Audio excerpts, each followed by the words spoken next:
Hey guys, welcome back. Joe here again, scalefreak.com, coming to bring you a video that has actually been requested. I had a viewer request that I go through my rigs and talk about exactly what parts I'm using in these. If you went through all of the videos, you would see each individual thing that I put in here, but I guess a recap of exactly what is on these rigs, it's well overdue. There's been a lot of changes and stuff like that. So first, this one, let's start with the Red Devil Recon. To start, a lot of people have asked me, where did I get the name of Red Devil Recon? It's not a difficult one. It is a Recon G6. It is red. And I guess my whole entire life they've called me a little devil. So I kind of figured, you know what, Red Devil Recon, I wanted this thing to be a terror on the trails. It just kind of made a lot of sense. So that's where it got its name from. And you know what, I'm completely in love with this rig. This rig here actually started its life, well, as an SCX-10, but due to my brand partnership with Axial, I was able to get this one fairly early and start work on it and do a full video series on the build. Thank you also for everyone who's messaged me in the past and said, hey, thanks for building that rig. It's actually helped me decide as to what rig I'm going to buy and show me how easy these things really are to build. Since that time, you know, you can get the RTR versions of many different ways, but it's nice to know that you can still do the kit where you can get it from scratch and build it yourself. Although I do always recommend that even if you buy a kit, tear it apart and learn how to build it yourself. But okay, let's talk about some parts. So immediately, I kind of want to talk about the tires and the wheels. So originally, of course, it does come with the Trepidors, and the Trepidors are what I've used most of the time on this rig. And of course, with all my tires, I don't mess around. I go immediately for the Crawler Innovations closed cell foams. I'm absolutely in love with these things. Now, since the original inception of these Deuces Wild foams, there of course have been a few different sizes that will fit a bunch of different tires. Chances are whatever tire you're running, there will be a closed cell foam for you.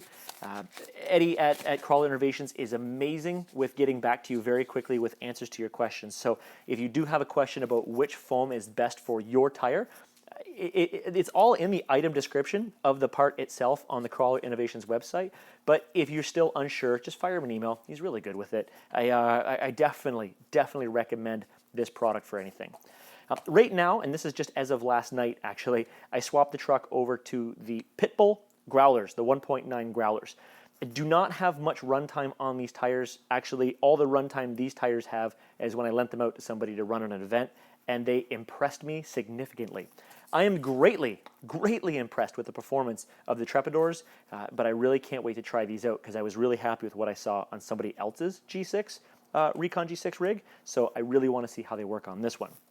Now, starting on the corners, the wheels are very simple. I'm just using stock Axial plastic wheels. I wanted them in the black. That's what I wanted for now. I was spending a lot of money on this truck all through the stages, so I had to deal with what I had when it came to the rims themselves. Eventually, I will upgrade these to something. I have many options that I've been looking at, but right now they're just going to stay with the blacks. They're working good for me, so I'm going to keep it that way. But to dress it up a little bit, I did put the Gearhead RC acrylic was it bead ring on here. I ordered that one there from RPP. Really easy company to deal with. I know that their slogan is "Our service rocks." It really does. I was actually impressed with how quickly they were able to get back to me with any of the questions that I've had about other products and how quickly the shipping was to Canada. And you guys may have seen in a video before that I actually had a different design that I wanted to have on this truck. I asked the question to RPP and they made the product for me. So I still have to get that and bring it in and install it on this rig, but I'm very impressed that they listened to their client and they made the product that I wanted. So good on them. Now, other stuff that you can see from the side, I do have the Warrior Armor rock sliders on these things. Now, rock sliders, to me, are usually one of my first upgrade on a rig. I love the different level of performance that it gives you when you add a good quality rock slider. I used to have the plastic ones on here, but when these ones were sent to me, I was like, they've got to go on this rig. I ran the RC4WD rock sliders on F-Bomb for a very long time, and I can tell you that the improvement of how I run, and I want to say I run, was greatly improved by having a great quality rock slider. Now, I don't know if you're going to get a better quality rock slider than what Warrior Armor makes. Check them out. They're such a neat product. And of course, from the top here, you can also see that I have a cover on the top. This is, it's mostly aesthetic, but I am going to use it in the future to mount stuff off the bottom of here, some more scale accessories and stuff like that. But I really wanted to have it because, I mean, when you watch a lot of Jeeper videos, you don't find people spending their entire day out on the trail with no lid or with no top on because they're going to bake, absolutely bake their brains. So I did want to have this thing on there. I got this from the toys, and again, RJ was very, very quick at getting this to me in Canada. I'll always mention that a lot about getting the parts in Canada, mostly because it's a complete pain in the ass sometimes to get parts into Canada. And being that a lot of the parts and a lot of the stuff on this rig came from smaller companies, I need stuff to be very, very easy to come into Canada. So that's what I have for that. The body itself, of course, was painted with the Tamiya red. That's it. I just Tamiya red, and I backed it with Tamiya white, so easy enough.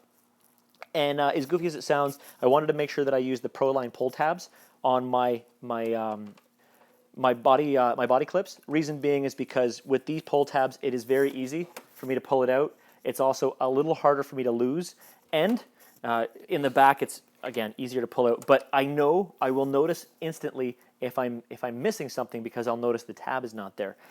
If I had my option, I would actually have these in red as well. I think it would be a little bit easier to see if it hit the ground on the trail. Maybe one day Proline will do that. So pulling the body off. Oh, at this time I do not have any lights installed, but there is a plan to send this away to a custom fabber, all of my rigs actually, to have lights installed on everything. I'm not the greatest when it comes to wiring. You'll see that when I pull the body off. So I actually would like to give this to more of a custom wiring guy or a custom lighting guy to make it look as neat and tidy as possible. So pulling the body off itself, you can see just that's it. It's very basic. Now, under here is where things get a little bit more, some more stuff to talk about. So first, let's talk about the chassis itself, or the frame rails itself. These ones here, at the time the company was MS Tech RC. Now they're called Linear Motion. You can get these. They are absolutely beautiful frame rails. They, if I remember correctly, were either half or a third of the weight of the actual part itself that comes stock on the truck. And of course, there are a few different colors that you have an option for. The build quality is phenomenal, and I didn't have to drill any holes out in the areas where I would originally have to do in the original frame rails. I'm very happy with Scott. Scott's the name of the gentleman who owns this company. Very good guy for answering questions, and very good follow-up after to make sure that I was happy with the product. So again, easy to get into Canada. I put these on both the F-Bomb and on the Red Devil, so a big thumbs up to that product as well. Now you will also notice here, I am still running stock shocks. Absolutely. These Icon shocks, these are very good. Very, very happy with the performance of these shocks. I ran stock plastic shocks on the F-Bomb for a very, very, very long time. In all of its iterations before it was the F-Bomb, I ran the plastic shocks. When I received this kit and it had these ones, I wanted to try them out. And I don't believe I will be changing from them anytime soon. Unless something absolutely spectacular or amazing comes out, this is a very, very good shock option right from the box. But to make it better, what I did do was I picked up the shock keys from CBE RC Fab. So these guys here do allow you to create a little bit more for you. So you can adjust angles, you can adjust offsets, lift, drops, anything you want to do. It's going to give you, I'm not going to say unlimited, but I'm definitely going to say more than you'll ever need option with shock adjustment. Now, I'm not one for trying things out too much by myself. I know Brian Parker, being the man, the G6 himself, he had tested these things for a significant amount of time and found that this shock location, so second from the inside, was his best location. I've done a few test runs with this thing so far, and I do feel that this thing here gives you more, smoother movement on the shocks and the articulation than its stock mount. I'm very happy with the configuration. I do want to put probably about 10 or 11 more battery packs through these things before I do an after run video on them. But my initial review is, oh, definitely, go pick them up. And of course, with that, I did get the link relocation kit as well. You can see that just installed onto the side here. Just make sure you have the spacers depending on your setup. So basically, it takes the rear links, moves them up, and it does adjust the geometry on the back and make it quite a bit easier. Now, you'll also notice here I did move my battery to the back. And the reason why I moved my battery to the back is because I did want to get a little bit more weight onto the rear of the kit. And I use 3-cell 2200 milliamp small batteries, and in the front they were too tall and they were hitting on the bottom of the hood, so I had to lift the body really high up, and it just looked really awkward. So in order for me to slam the body down to the size that I wanted or the depth that I wanted it, the battery did need to go in the back, which is fine. So that being said, now the the receiver box is still up in the front, so no problems there. You will see my receiver is mounted right now on the outside of here. I am eventually going to get a different box that's going to allow me to put the receiver and my ESC in here. For ESC, I am running the Tekin RS Gen 2. That's what I have in here. So I'm running the ROC 412 1800 kV brushless motor, censored brushless motor. Very smooth. Power for days, speed for days, extremely smooth operation. I want to stress that. Extremely smooth operation, and it doesn't make a lot of noise. I'm extremely happy with the performance of that system. Highly, highly, highly recommended if you're looking for a new system. Of course, my receiver, I do use Airtronics. The radio that I use is the Airtronics MT4. I've been very happy for the past couple of years with this radio. I'm a big fan of how I can actually do a speed adjustment on my winch, or I can program it to a switch itself. So very, very happy with the 4-channel, and I don't see myself changing anytime soon. Now, speaking of the motor system, just really quick, this little guy in here is a, this one right here is a Vanquish case. So I've got that in here because I wanted it. And of course, on the internals, I do have all of the hardened HD gearing from Axial. This is the heart of the transmission. All of the really, really nasty stuff is going to go through that trans, so you want to make sure it is as solid as possible. So I've got that in there. Although I am still running, underneath this cover here, I am still running the plastic stock spur gear.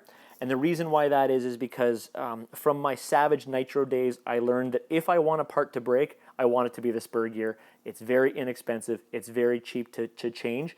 And in all the years I've been scaling, I've never had to change one due to breakage. I've changed them due to be worn out, but never breaking a tooth or shredding it. It's all just been down to just being worn out, because I do lock my slipper gear completely down, so there is no slide. So there is a lot of stress that goes on those gears, like a lot of stress, like a ton of stress.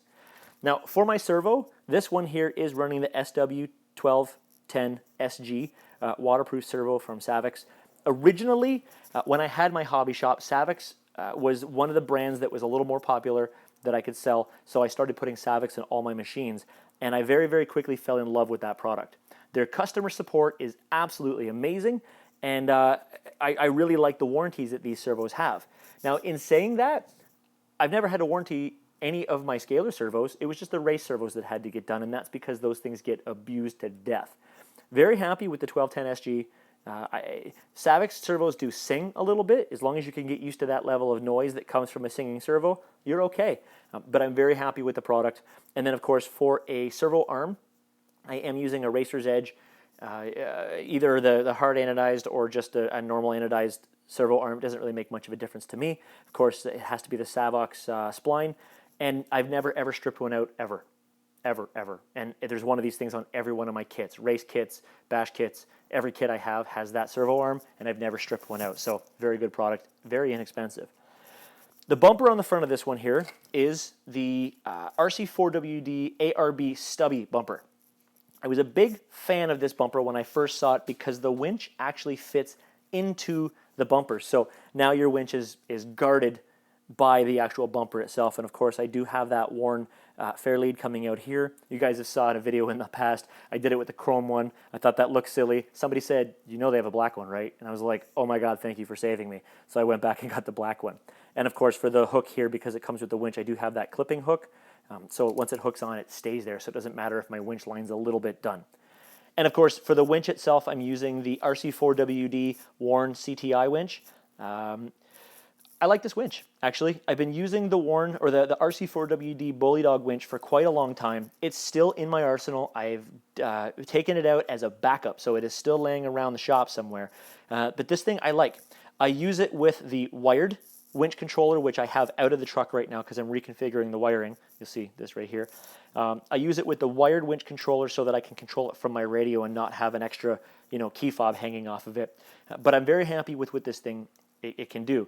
It doesn't have the power of something like a servo winch or the Tizzy World Beefy winch, but that's fine. I mean, how much do I need to pull something out? And if that can't do it, then I need to pull a snatch block and get a little bit more power off of it. But in the end, I don't use it that often. I really like it for the look. I think it looks good on the front of the kit, so it stays there. And of course, for my shackles, I am using the RC4WD mini shackles.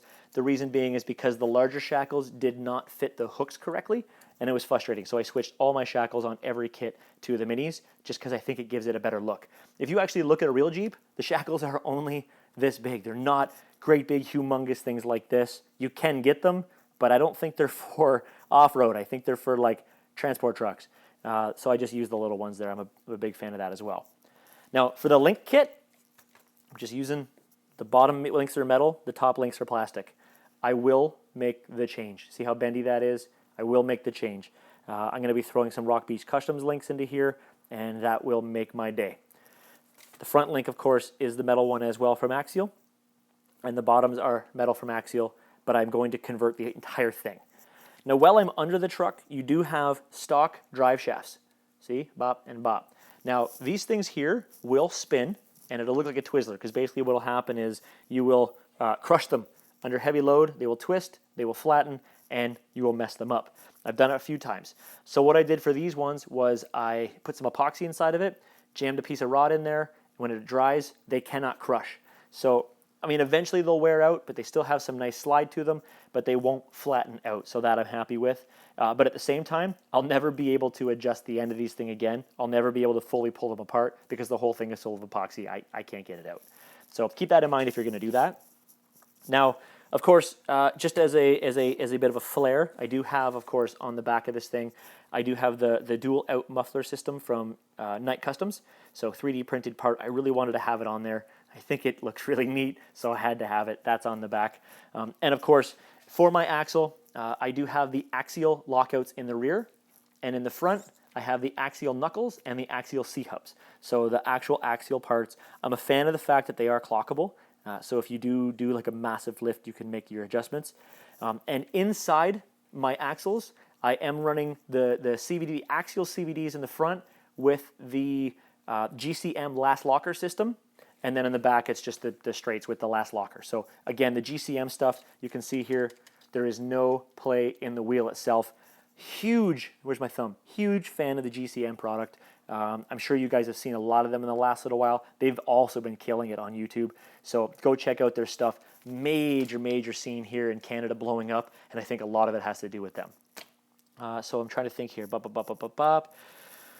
Inside the gears, inside the box, inside that. Oh, just for the fun of it, again, another aesthetic thing here. I don't know if you can see it, but right it is right there. I have what at that time was the Vanquish limiter strap for the shocks. I know since that time they've actually been discontinued, and the company that was making them from Vanquish have gone out on their own and offered it for half the price. I was one of those guys who bought it while it was still a Vanquish part, so I paid full price for it. Woohoo! I could have got a couple sets for the price I paid for this one, but it's something that I really wanted to have on this kit. I felt for me it would help complete it a little bit for me. So I'm just kind of thinking as I'm going over this kit to see if there's anything that I'm missing. Of course, I do like to run Dean's connectors. There are a lot of questions as to what connector I do use. Dean's are in this rig, although if I had a preference, I think I would probably run Traxxas plugs. And I know a lot of people are going to be like, Traxxas, but really, I like having that larger piece of plastic that I can grab onto to pull apart. And I know in the past I've read benchmark figures on current flow, and a Dean's T connector and a Traxxas connector are pretty much 6 of one and half a dozen of the other as to which one would be the better conductor. And because I am using a scale application, I am not using anywhere near the maximum amount of flow that these things could be doing, so I don't really care. But I'm not going to change everything to the Traxxas because everything already has Dean's, and to solder everything back and to do it all over again, it's just not worth my time or my effort. So I just continue with Dean's. Besides, I got like a whole bag of these things. So I'm trying to think. Other things that I have for this rig that you don't see, I have some scale accessories. Of course, I do have the pull pal winch, and when I'm not using the pull pal, because this thing here, I did want to keep it a little bit more scale-ish. I also have the RC4WD foldable land anchor, so I have that as well. Of course, the ARB snatch block to help me with my angles and stuff like that, or getting more power off of my winch. I'm trying to think. The lighting system I already talked about. I think that's about it for now. Some plans for the future of this rig. Of course, I do want to get the Knight Customs wheel well or the fender well set up. I think that will really add a nice look to it if I can get this thing all set up and you take a look at it and you can't see into all the guts inside. I think that would look pretty far out. And of course, when you are running that setup, your side rails do become, battery trays. So I'm kind of curious as to whether I'm going to move to that setup or not, given that I do want to keep to these rock sliders. But I think that's about it. No, I do not waterproof my kits. This kit here, I'm not much of a water guy. In real life, this is scale life, but in real life, I'm not even much of a water guy then. I don't go to the lake, I don't go swimming, I don't have a pool, I don't really care. I prefer the rocks. I would rather trail all day in tree roots, maybe a little bit of mud. Mud typically doesn't get into stuff as much as water does, but I don't really fancy the clear mud at all, so I kind of stay out of it. So I don't really waterproof my stuff. If I can get a waterproof servo or a waterproof receiver or a waterproof ESC or a waterproof motor, then I'll go for that. But if it's not waterproof and I already own it, I don't care. I'm not going to waterproof it because typically I stay the hell out of the water. Or I just do low crossings, right? I'm not submerging my truck. But that's about it for this one, guys. So I can't think of anything else that I've missed on this one. Trapdoors, yeah, that's really about it. So guys, thanks for watching that one. Thanks for watching what I have been doing with the Red Devil Recon. Thank you definitely very much for watching the series. If you want to see the installation of any of these parts, just go back to the whole video series of this thing. It actually has its own playlist, and you'll see everything in there right from the day I opened the box all the way to this video here, which is obviously the most latest one. So again, guys, thank you very much for always watching. Thank you very much for subscribing. If you have not subscribed already, the button's above. Of course, the like button is below. The comment section is below. So I want to hear your thoughts on some of these parts. I honestly do. I want to hear what you've read.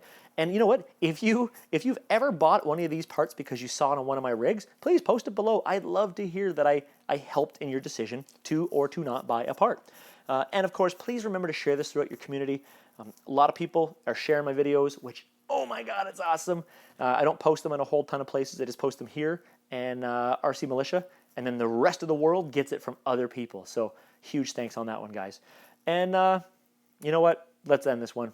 You guys have yourself a great afternoon. Thanks for watching.